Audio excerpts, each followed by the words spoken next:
আসসালামু আলাইকুম, কেমন আছেন সবাই? আশা করছি ভালো আছেন। তো আলহামদুলিল্লাহ আমরাও বেশ ভালো আছি। তো আমি বগুড়া থেকে বলছি, বাংলাদেশি ব্লগার হ্যাপি চ্যানেলে আপনাদেরকে আরেকটি নতুন ভিডিও দেখা স্বাগতম জানাচ্ছি। তো দেখতে পাচ্ছেন এখানে তো মুড়ি ভাজা চলছে। তো গ্রামে এভাবে কিন্তু মুড়ি ভাজে। তো এখানে বালু দিয়েছে, বালু গরম করে, তারপর আর এখানে চাল দিয়েছে। এই তো এই খোলাতে চাল এই তো এই চালগুলো কিন্তু আমরা ঢেকিতে ছেটে তারপরে কিন্তু মুড়ি ভাজছি। আর মুড়ি ভাজার সময় কিন্তু একটা জিনিস লাগবে, আর এটাই হলো সেরে মেইন।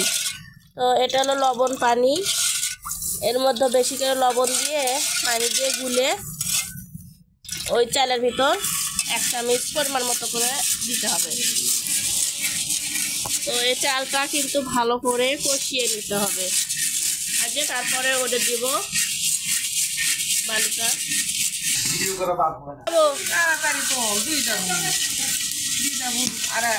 এই তো 2 ডাবু এখন বালু দিচ্ছি।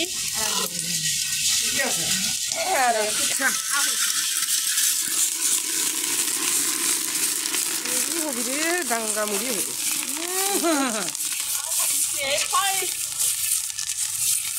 তো গাছ বালিয়ালা বেশি হবে। তো এখন ঢালতেছে বালু পড়তেছে, টাঙ্গা টাঙ্গা মুড়ি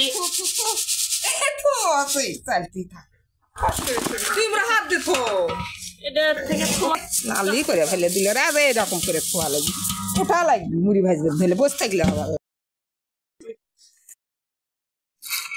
এই তো এখন এবার আমি ভাজিচ্ছি। দাঁড়াও,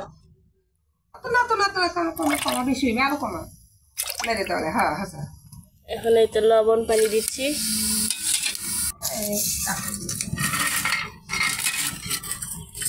এটা খুশিটা ভালো নেই, এটাকে বলে খুশি। এটা দিয়ে এভাবে নাড়তে হয়।